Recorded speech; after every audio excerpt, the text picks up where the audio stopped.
This episode of WDW Today is being sponsored by MEI and Mouse Fan Travel.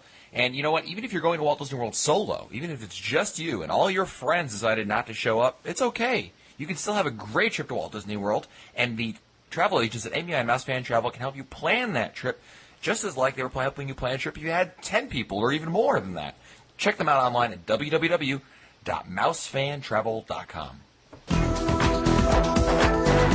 This is Walt Disney World Today. Give us 5 minutes and we'll give you the world. It's Wednesday, December 15th, 2009, and this is episode 657 of WDW Today. I'm Matt Hotchford of StudioCentral.com, and joining me on today's show is only the fabulous Annette Owens of MEI and Mouse Fan Travel. Welcome to the show, Annette.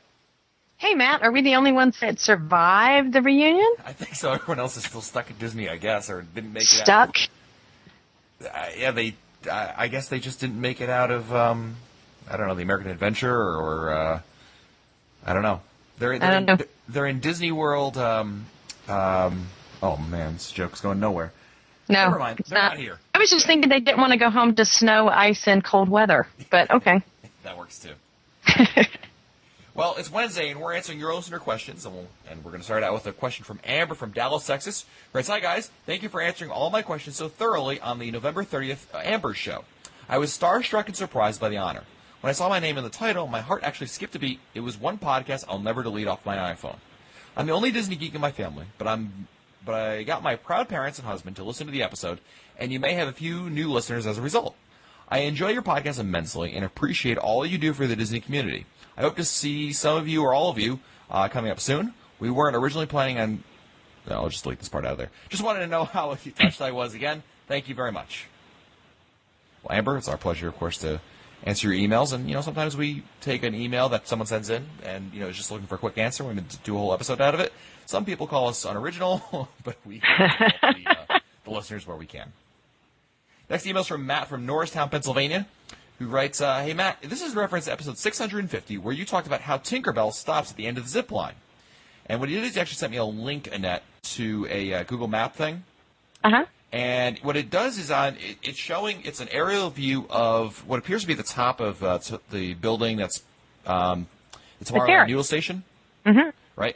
And what there is to describe, I'll put a link in the show notes if I remember, and by me, I mean it'll probably be Philip who will do it, but basically there's something that looks like, it's hard to tell scale in this case, but it's pretty big. It's probably the size of 2 cars, and it's this padded black stuff that looks like Tinkerbell just basically slams into a mattress light. Like a runway, basically, yeah. Mm-hmm. And so that's basically... and she has to be really, really little. Yeah, although I don't want to... Never mind, I won't share that bit of breaking the magic, but yeah, she, I use that in quotes, goes into that. Matt adds, right. It looks like there's a little black ramp towards the rear of the Buzz building. You can even see that cable that Tink uses in this view. Sorry, it still doesn't explain the actual moment of impact. Maybe some new listeners have better insight. Just thought I would share this pretty cool view." It's kind of funny that every night everybody looks up and goes, "Oh, how cool! There goes Tink." Yeah, you know what's really cool? Whack. Yes. What was really cool was that reunion where we watched the lights. We watched Wishes from the Upper Rose Garden, and Tinkerbell literally flew right over us. Right. That's an cool. excellent location to see Tinkerbell. Yeah, absolutely.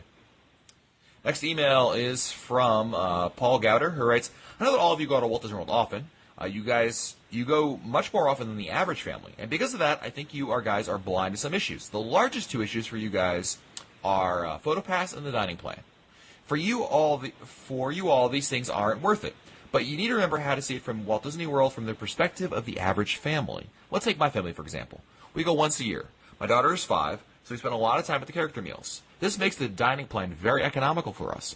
And I know you all hate having desserts during counter services. Again, for the average family, we are at Walt Disney World for a vacation. We do things we don't do at home. Even if we only eat a few bites, having dessert at counter services is a treat we enjoy. It's one way for us to break out of the norm." Well, and everybody does vacation differently. I mean, Right. You definitely do. I mean, for me, when I go down with my family, we're splitting a burger. We're not eating full meals, so we're not eating. We just don't eat that much. Yeah. So other families that do, and they enjoy their meals and their sit downs. So it depends on what you're going down for. Right, and also keep in mind that one thing we never say that the dining plan as a blanket statement, is a bad decision to make. You have to do the research for it. What we do Right. say is that it's wrong to say that the dining plan is good for everybody, because that's a wrong statement to make as well. And then you Right. have to do the research. And if it works for you, Paul, for the dining plan, that's fine. We're all for that. Certainly character meals are expensive. And you know what? That may make some sense for you to do that in that case. And, PhotoPass, another thing that's very cool, somebody brought up the reunion to me that I had never thought about with PhotoPass is you get home a lot of times from vacation, and there's a whole bunch of pictures of your family, but not the person with the camera. So PhotoPass allows you to show that everybody was on vacation. So if you know you're going to use it, it's a great thing to do. For me and my family, we normally stop twice for PhotoPass. So Absolutely.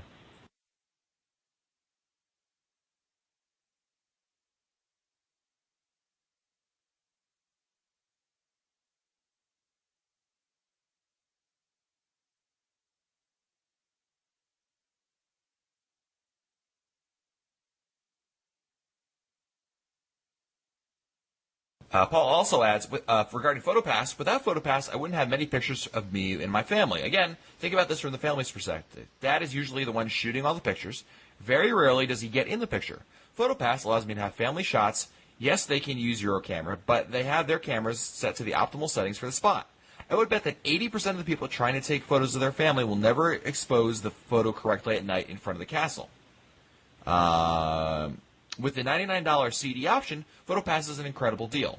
For our most recent trip, we uploaded all the PhotoPass and all the photos to Snapfish and order prints of them all. So with the CD, you can get sheet prints. I love the show, but you guys have great knowledge of things. But I really think that because you go so often, you visit and tour the parks differently now than the average vacationing family. Try to keep your perspective in mind when making recommendations. Well, I understand your point, Paul, and I think the issue with PhotoPass, again, there's two. One is that, first of all, the CD is now $150 basically for the CD. And then what you're saying is you're buying the CD option, and then you're paying even more money to Snapfish to reprint the photos again? I mean, that seems to me like not a great value. If you like the photos that come out there, then obviously it's worth it to you. I mean, if something you think is worth the money, then fine, go for it. Absolutely. I know that you can get great photos there, especially the ones at the water parks. I think that's real value, rather than having to lug around one of those waterproof cameras that cost a lot of money, in fact, to do on your own. But I think that we all feel that the prices are still very high because you're just never going to get remotely close in price to the per-picture price, rather, that you would find for any of the photos that you would get if you develop your own photos from your own camera at a Snapfish or Kodak Photo or any of those other sites like that. Well, I think there's that, and there's going to be places where you want pictures that your personal Disney PhotoPass person's not going to be at. Right. So that's the other thing. And sometimes the pictures I like to get sometimes are from my kids' perspective. When we do our pictures, I like to see what they are seeing, what they decide is important for vacation too. So it all depends on how your family travels. Absolutely. Next email is from David and Linda Catchpool of Basingstoke, England, where I just wanted to say a big thank you for the excellent and entertaining afternoon in Epcot during Reunion 2009. Oh, wow. It was great to finally meet everyone face-to-face. There was plenty of amusing, entertaining, and memorable moments, not least of which was the group consumption of maple syrup in Canada. Oh, wow. Hopefully we'll be able to join you all for the entire event next year. Keep up the great work. Best wishes, David and Linda. How nice is that? Yeah, absolutely. We'd love to hear your thoughts on Reunion 2009. We're going to sneak them into these question shows, so just send them into questions@wdwtoday.com, and we'll throw some in there every now and then with some thoughts on how Reunion went. Next email is from Craig, who writes, "Good morning, Matt, Scopa, Newell, Len, and the fabulous Mrs. Owens. We wish they knew you were telling them thank you and welcome and good morning, but right. I'm on the chuffer going into work with one of my favorite podcasts on, yours, not Lou's, and I have the Annette birthday show episode on. Oh, wow. Sounds like you had a ball, Annette. A question that came to mind, though, was which one of the two cruises do you guys prefer, why, and how much should they cost? Also, do you have to book it in advance, and are there any tips like times or boats to ask for, etc.? So he's obviously talking about, Annette, the Wishes or Illuminations cruises. And for your birthday episode, we did a Wishes cruise, and I believe... Have you done an Illuminations cruise yet, Annette? I've never done Illuminations cruise, so Okay, I can't really say. I guess now I could say I would love to do an Illumination cruise just so I could compare the two. But I've done the Wishes cruise 3 times now. yeah, I've done both. I much rather prefer the Illuminations cruise because the view is so much better. You're tethered in place. I really think it's a much better experience. The Wishes cruise, I guess the issue, tell me what your thoughts were in that, was that I felt like we were really far away, which we were. So far away that they had to pipe in the music into our boat, which in Illuminations cruise you just hear it because you're there.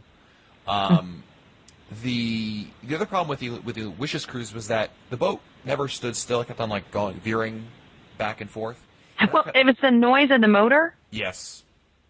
The noise of the motor, and then the fumes from the other boats around you. Yeah. And I felt like the other boats, everybody was jockeying for position. Yeah, that's right. They're always with the Wishes cruises, the boats would constantly be in this pattern. It's like a circling pattern. You know what I mean?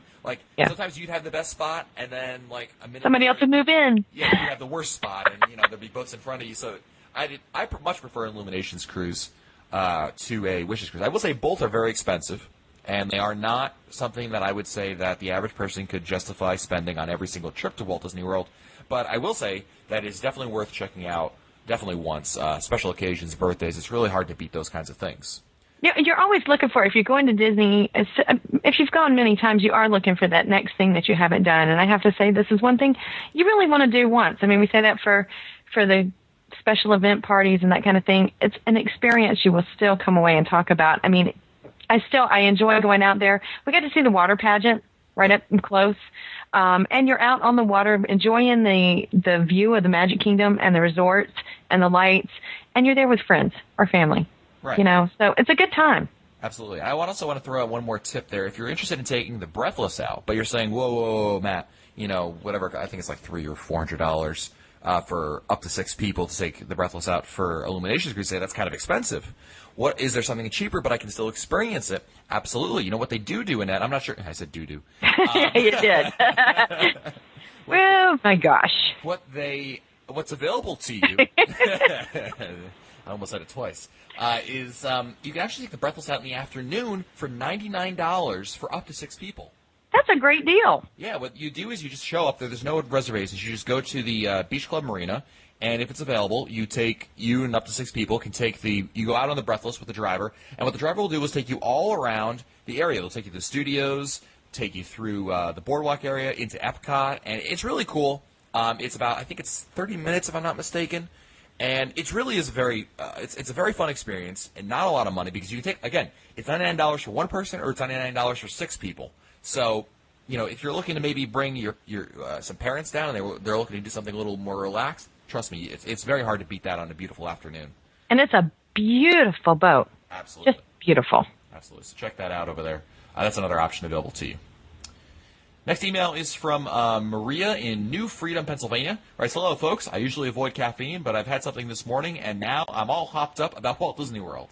I love listening to the show. I'll be visiting Walt Disney World for the 6th time soon. My first visit was in 1977 with my parents and some siblings, and we stayed at the Contemporary. The next 2 trips my husband and I took we took our small children and stayed off-site, but used the unofficial guide, which really, really, really, really made the trips wonderful. Then I visited twice with my mom, sisters, and sisters-in-law, and we stayed at Shades of Green. My sister planned out our entire schedule using the unofficial guide, which again made the trip wonderful. Ding!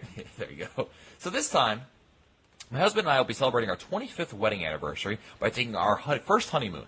We'll be staying at the Contemporary, Castle View, 9th floor or above. We've got the free dining plan. Okay, you can pretty much tell Annette when this email is from. Yep. And which I upgraded to the deluxe dining plan. I plan on making a lot of signature restaurant ADRs on the 90-day mark. California Grill, Artist Point, Le Cellier, Brown Derby, Rose and Crown, Citrico's, and Narcoossee's. Also, while we're there, it's the first week. Oh, man. Okay, never mind. We'll just keep Never mind. That one's not going to work. I don't even know what the question is, but that one's not going to work. Couple questions. First, what about breakfast? Do you think I need to make ADRs for the Wave at the Contemporary? I think the DVC Tower will be open by then, which it will. And from what you've said, those guests will have to be eating at the Contemporary. What do you think? So now, if you're staying at the Contemporary and you're looking for breakfast, and specifically Bay Lake Tower, Do you think? Well, first of all, I mean, what would you say for breakfast? Would you say just go to the I forget what the name of the counter service location is over there. Yeah, there's a counter service, and they have some pretty good choices there. That would definitely be open. Do you think that ADRs are necessary for the Wave, Annette, for breakfast? I wouldn't think so, but you never know when you're getting close in December with a lot of people down. It's kind of difficult. I know that for lunch and for dinner you can go and you can walk up to the bar, but I don't think you'd be doing that at breakfast. Yeah, I think for breakfast, I think it's preferable to have them, but it's not necessary. It's not like Le Cellier or something where you got no chance at all. Yeah, you might have to eat at a different time though. You might have to. That's the only thing I can think of. Cool. Thank you very much for that, Maria. Next email is from Susan Deenham, a.k.a. Sam I Am. Hoorah! Who writes, this is not a question, but a big thank you. A week or so ago, I cracked a tooth and obviously needed to have some dental work to resolve this painful situation. I've never been a big fan of dentists, although mine is very kind and compassionate. The tooth pain was miserable, but my fears and anxieties were still in the red zone by the time I arrived at her office. Given that I was out of Xanax, I took along my iPhone and asked her if I could slip my headphones on for that procedure, and she was okay with it. Novocaine really ought to come with a Xanax chaser. Golly. I can't wait to see where this is going. Right. However, I tuned into WDW today and it helped me relax a great deal. Hearing your voices and concentrating on what you were saying rather than the noise of the drill really helped a lot. I even chuckled a few times, which is not advisable when you have drills and other sharp instruments in your mouth. Thank you, Susan, for sharing that. Oh, wow. Funny stuff. Hopefully you've recovered. Yeah. Next email is from Tim Wingfield of Columbus, Ohio, who writes, Matt, Mike, Len, and Annette. I've listened to you guys since about episode 12, which means a couple of things. One, I know I'll probably be home from my vacation before this is answered. And two, I almost wrecked my truck during the original Narcoossee show. On to my question. We're headed back to Walt Disney World in cool, balmy August. Of course, you mean 2010 in that, because we would never get to these late. Never. Yeah. Of course not. With Fantasmic bringing larger crowds on the nights it's scheduled, as noted on an earlier show, do I want to go to the studios the night of Fantasmic, which we're not going to attend, or during evening extra magic hours? I would say you should go to a evening extra magic hours over Fantasmic day, because I really feel like the Fantasmic shows really bring the people in there. Although, let me back it up for a second. I would say you have to look at the schedule. If you've got, let's say the schedule, I'm not sure what the schedule's going to look like in August 2010, but let's say it's 3 nights a week or less, okay, of Fantasmics, then you're definitely going to want to go for the extra magic hour night because it's going to be crazy crowded for Fantasmic. But if it's like what it is right now, like this weekend, there's, I think, 6 showings of Fantasmic this week. There's only one. It's amazing. Yeah, right. It's not amazing. It's the way it should be. But, well, no, yeah, you're right, but. Yeah, I know what you mean. Wow, they're catching on, right. Maybe? Right, exactly. If that's the case, if there's 5 or more showings of Fantasmic that night, that week rather, then go go on the Fantasmic night because there'll be more spread out shows, so there'll be less competition for you. So hopefully that will answer your question there, Tim. Next email is from. Oh, you'll like this email, Annette. It's the subject was Matt would be deported from Norway. Yep. It's from Brett in New Hampshire, otherwise known as Cousin Mickey Doesn't Talk About on the boards. Hoorah! Right, so my wife isn't as big a Disney fan as but I made her listen to episode 575 when you did your overview of the Norway ride. Oh, no. Growing up... This is already going bad. I know, right? Growing up, my wife went to an elderly couple's home every day after school. They were from Norway. Oh, no. One thing you don't do to a Norwegian is call him Swedish. My wife spent most of the time yelling at the iPod. She kept reminding Matt that IKEA is from Sweden, and the imitation of the Swedish chef was not only bad but misplaced. When I tried to tell her that he was trying to speak Norwegian, she almost got more offended. I think she thought a bad Swedish chef imitation was less offensive than a terrible attempt at speaking Norwegian. I'm amazed the cast members working at the pavilion didn't chase Matt out. I also have to say, how could you watch that movie and not laugh yourself silly when they show Norway's technology? My iPod has more processing power than my PC. That's true. Let me clarify. I don't really think that Norwegians sound like Swedes. I was just generalizing at an attempt at humor, as poor as it may have been. But I clearly go ahead. I was just saying I know that IKEA is a Swedish company, but I'm glad your wife will never listen to the show again. But sorry. Well, I'm going to just add, it says it's Norway, but just this weekend we went and bought some cookies from Norway, and guess where they were made? Sweden? Sweden. Hey, she's from Sweden, eh? In the Norway pavilion. The cookies were made from Sweden, so maybe it's the Norwegian Swedish. I don't know. Yeah. Hey, Annette, have you checked, speaking of Swedes and the Swedish Chef, have you seen those new videos that Disney's been putting out of the Muppets? They did the Bohemian Rhapsody one, and they just had a new one with their singing Christmas carols. Have you seen that one yet? No, I haven't seen that one. It's so funny. They have the Put Swedish... the link so we can all look at it. Oh, I definitely have to. Next email is from Marty Doherty, who writes, "Howdy, folks. Love the show. Questions for you regarding resorts and classes. Most of my research for the past and upcoming trips have been focused on deluxe resorts. My only actual stays have been at Wilderness Lodge and Animal Kingdom Lodge, and I love them both. For an upcoming trip, I'd be interested in saving some money and staying at a moderate pad. With that said, what can I expect in the lowered class besides location? Are the pools lower in quality? The lobbies, Animal Kingdom, and Wilderness were outstanding. Less dining choices? And most importantly, as a single Walt Disney World traveler, my resort must have a bar." It's just I think this email must be from Kadani Katie, I think. "Do the moderates have bars open until midnight? Again, both Animal Kingdom Lodge and Wilderness Lodge had this for me. Lastly, can you rate the following and explain why?" Okay, well, before we get to that. So, Annette, he's been looking at resorts like Animal Kingdom Lodge, Wilderness Lodge, but now he's looking at a moderate resort. So, first of all, what can he expect in terms of the lobbies and the dining choices? For dining choices, when you're at Wilderness Lodge and Animal Kingdom Lodge, you have several sit-down restaurants to choose from. When you go to the moderates, you have one. Yeah. And if you go to French Quarter, you have to go to Riverside to even do that. But you're going to have larger food court areas, whereas at those deluxe properties, the food court options at the Wilderness Lodge and Animal Kingdom Lodge are a little limiting. So there's a little give and take there. As far as the rooms themselves, remember that you're going from a deluxe property that has 2 queen beds to moderate resorts that have 2 double beds, unless you're going to Coronado Springs, because they just went through and redid, and those all have queen beds in them now. The lobbies are pretty, I'm thinking they're all pretty. They're much smaller than Wilderness Lodge or Animal Kingdom Lodge. It's hard to compare since Wilderness Lodge and Animal Kingdom Lodge it's just an enormous. I can't even find the right word for those lobbies. They're just so impressive. Yeah, they're really monumental in terms of their scope and size.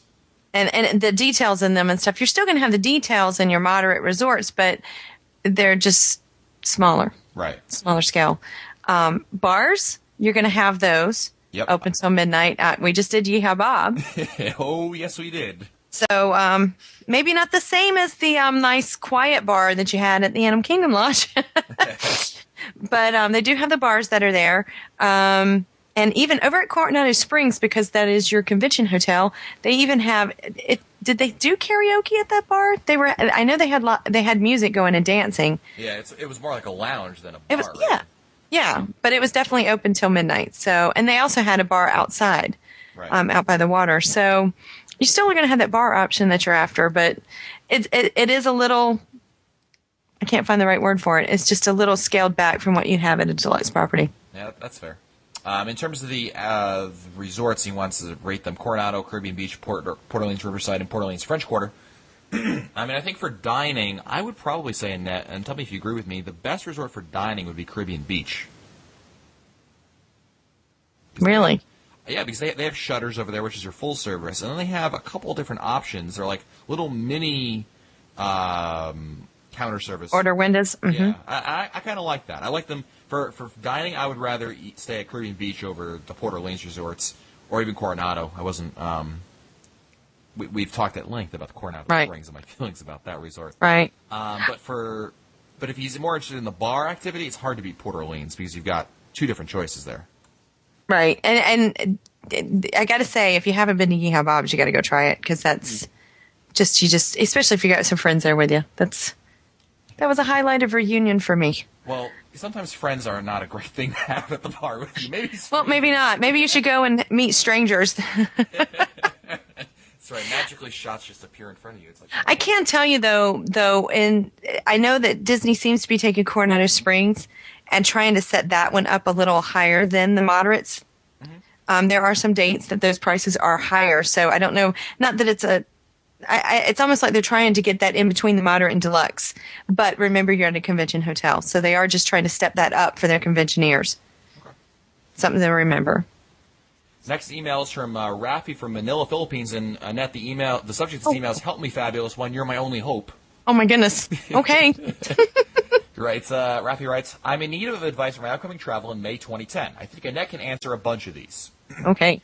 I'm from the Philippines. I was wondering if I can still use the services of MEI and Mouse Fan Travel. Definitely. We have clients from all over the world. So definitely, you can shoot us an email and we can communicate via email or Skype with you. Cool. Rafi also wants to know, my main concern is the use of Magical Express. Will I still be able to use the luggage services even from the international flights? If so, when should I be putting the yellow tags? International flights and Magical Express don't work. If you have you're flying into, say, Atlanta, and then flying down, we can put that flight from Atlanta down. If you're flying directly into Orlando from the Philippines, we won't be able to use that. Okay. Can I have my vacation documents shipped to Manila in the Philippines?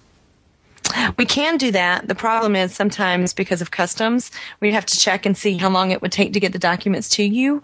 We can either have Disney send them direct to you. We could send them, or we can have them at the resort when you check in, so that you get them there. But sometimes going through customs and some of that, because of when we get them from Disney, there's a delay in getting them to you, and we'd rather you know exactly what you're getting instead of worrying about the mail getting to you. By the way, Matt, it's not an Indian name, but I'm from a smaller area in Metro Manila called Muntinlupa. I'm sure you pronounced that wrong. I'm sure I pronounced it correctly. I am a stickler for proper pronunciation. Oh, yeah, right. Thanks for the podcast. It keeps me sane in my daily 2-hour Manila traffic. Oh, good night. Yeah, you can say that again. Ah. Oh, man. Next email is from Becky from St. Peters, Missouri. Writes, are Disney's connecting rooms guaranteed for families? I've been told they are by Disney, and it is stated as guaranteed connecting rooms for families. A discussion board says it's not true. What's the truth about this? I've been told both ways. I've been told there's a special code that they can put in on the system when you book that would give you guaranteed connecting rooms, and I've also been told that the room assigners don't always look at that. So it's a gamble that you take, and that's one of the reasons why I think Disney went with the family suites at the All-Stars, because they had a lot of people looking for, families of 5 and 6 getting rooms and them connecting. And so this way they have the suites, and they're guaranteed to, you're guaranteed to have that space. But yeah, I've been told both ways, and that's the reason why you're getting information both ways. I have had requests for connecting rooms and the people be in 2 different buildings. So it all depends on that room assigner at that resort and what's available and how crowded it is at the park or the resort. Right. Okay. Next email, and of course, it doesn't hurt to remind the cast members at check-in about the request. Right. Right. And, you have to remember you've got a reservation system that downloads into a hotel's reservation system. Things can get misplaced between the downloads to the 2 different systems as well. So, just remind them at check-in and see what they can do to accommodate you. Cool. Next email is from Jenny Mounty, who writes, hello, this is Jenny from Richmond, Virginia. Writes, my husband and I are planning a trip for our family. There will be 12 of us traveling together, and this is my first trip for 7 of them. And when I say first trip, I mean it. His family has never been fortunate enough to take vacations or do much traveling outside of visiting local attractions here in Virginia. My husband and I are very excited about this trip, but we want to make sure we do it right. His family is completely dependent on us to teach them everything from how to pack to acting as tour guides. I want everyone to have as much fun but not get overwhelmed or to a point of wanting to kill each other too much time together. What advice do you have for us in planning our itinerary? Oh, I think the first thing I could tell you is I would plan maybe like a meal, maybe whether it be lunch or dinner, and it doesn't have to be a table service. It could always be just meet at Pecos Bill's and have dinner. Everybody come at this time. spend a couple of days together, but then let people branch out and do what interests them and then come back and have a meal and talk about what you've done. I've traveled with families, I've traveled with groups, and if you try to stay together for multiple days, you're going to have some squabbles just because everybody vacations differently. You're going to have the person that wants to sleep in early or sleep in, and you're going to have the people that want to be there at rope drop. So, you definitely need to sit down and plan together with that. But I love the idea of, and I've done this with many groups, it's kind of like the cruising effect where everybody does what they're doing on a cruise, but you come back for a meal where you're together for the day and you get to talk about it. And then you can continue on the rest of the day for a little bit and then break away again. Yeah, I think it's a great point, Annette. There's something to be said about the importance of having some time apart and, use those tips that you just mentioned to really maximize time, because that way you get a little time together and you get a little time apart, and it really does work as a whole to make the trip better overall. And I think that's going to be a very important tip to do. So certainly, I know you point them in the right direction. Be like, okay, guys, it's 11 o'clock. Let's go. We're going to go. To Fantasyland right now. I know you guys wanted. Why don't you guys go head on over to Frontierland and check out Splash Mountain and Big Thunder and whatever else you have time for, and we're going to meet up at 1 o'clock here for lunch. And planning beforehand is huge too, to know what everybody in the group is really wanting to do. Because if you have half the group wants to do your extreme rides and some just want to go and tour resorts, right, you can kind of go on and plan that instead of finding it out in the park. And I think a lot of family groups, you see them in the park and they're standing there going, now what do you want to do? Right. And they're looking the leader of the pack to step up to take them somewhere. So having a little bit of a plan will help. Makes sense. All right, Nat, time for our last question of the day. And usually... Do I get to choose it? Yeah, there's no one else here to choose it, so it's you. Well, I didn't know if you were just going to draw out a hat. I get to choose. All right, so I'm going to give you 3 options to choose from. One will be read today. The other 2 go back in the email queue to be answered later. Are you ready? I'm ready. All right, your options are romantic dining choice, building request at Port Orleans Riverside, or cheap thrills at Disney. You guys are missing out. Oh, cheap thrills. All right. Last email today comes from Melissa Stolaz of Spring, Texas, who writes she's our most loyal fan. Ooh, didn't know that. Ooh, cool. Writes Annette, Matt, Mike, and Len. You just picked Hey, I came first. That's why you picked the question. I knew I was first in the list. Woohoo! Just finished listening to episode 630, listener questions. Someone wrote in with the pin trading question, and you guys scoffed. Well, I think you were going about it all wrong and missed out on some big Disney fun. First of all, you never buy pins at Disney. They are $8 to $12 each, which is crazy. You can go on eBay and buy a lot of pins, any amount, for about $1 a pin. For our last trip, I got 30 official trading pins for about $35. Let my 2 kids pick 10 each, playground style, which means I ended up with 10 really ugly pins featuring different villains. I also got all of us lanyards with wallets at the end of them for about $3 each. I didn't get any pins for my husband because I didn't think that pin trading was very... manly? I don't know. She wrote in quotes, H-O-U-A-H. I don't know what... I don't know.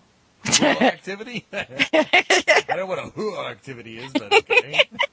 What a mistake. By the second day of the trip, my husband was, man, I wish I had pins to trade. Next time we visit the world, I will get 50 pins so he can have some too. When you are at the parks, all the cast members have pins. People in stores, cast members running the queue lines, waiters and waitresses, cast members at the resorts, you name it, they all got it. Excuse me. We decided that all of our pins were traders, the ones we could get rid of, and that we would try to replace them all with keepers, but with a theme. My 5-year-old decided to go for princesses, of course, and my 3-year-old boy decided he wanted Tinkerbell on this trip. Oh, gosh. Ooh, boy. By the end of this trip, he was hysterical, walking around with 10 beautiful Tinkerbell pins on his red Lightning McQueen lanyard. When he's 10, I'm going to make him wear that lanyard. Here's your special pins, honey. Oh, funny. I decided to try for a pin for each park and my favorite ride in each park. I'm attaching a pic of my final keeper pins, and you can see that in the end, I had 10 gorgeous souvenirs for my trip. All of this for all 3 of us for about $40. The best part, though, is not the having, it's all the getting and finding a cast member that has the right pin for your theme is so fun. I can say we did that with the kids a couple of times when they were a little younger. And I do know I was just down at Downtown Disney, and I'm sure they had it at other places where they had the pins, but they had the mystery pins where you could get those for $1. You don't know what pin you're getting, but if you're going to trade them. Yeah, well, I mean, there's trust me, there's a lot of people out there that love pin trading. We just none of us really got into it. None of us are any of them. I think she brings up a great point, Melissa, and that's the buying the pins on eBay. Some cheapo ones and just trading them there. And I just don't need any more expensive hobbies than I already have. And that's why I have lots of pins that sit here because we have the lanyards full of pins from when the kids were younger and we played the games of, because you are trying to sometimes entertain the kids. Right. And you need some cheap thrills and, they want to go into the stores, they want to buy something. So instead of that, you go, hey, go find a pin. Right. Just trade your pin. And my kids did the same thing. They would go through and they go, I'm going to try to find all Mickey pins or all princesses or something like that. And it does become a game for the kids. So especially if you get them off of eBay or get those dollar pins, you're going to be trading up. You're going to be making money. That's right. Well, thank you, Melissa, for sharing that viewpoint. And you know what? This episode of WDW Today has been sponsored by MEI and Mouse Fan Travel. And trust me, there's nothing cheap about MEI and Mouse Fan Travel except for the price. You get great service, great help for really the same price you'd be doing it if you were doing it on your own. In fact, it might even be cheaper because maybe they've got some great group rates. Perhaps you're looking at tent event, March. Right? Because everybody says, nothing says Disney like sleeping on the ground. That's right. You know it, Annette. Oh, yeah. If you're looking to plan a trip, regardless of the scope, how long, how short, the travel agents at MEI and Mouse Fan Travel can help you plan that perfect trip, and it's going to cost you just the same as if you did it on your own, except you're going to have a friend in the process. Check that out at www.mousefantravel.com. If you want to find our older episodes, read our show notes, or send us your comments, visit the WDW Today website at wdwtoday.com. I forget it. Just for Annette Owens, I'm Matt Hochberg. We'll see you on the next show.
Stupid Judy, stupid energy.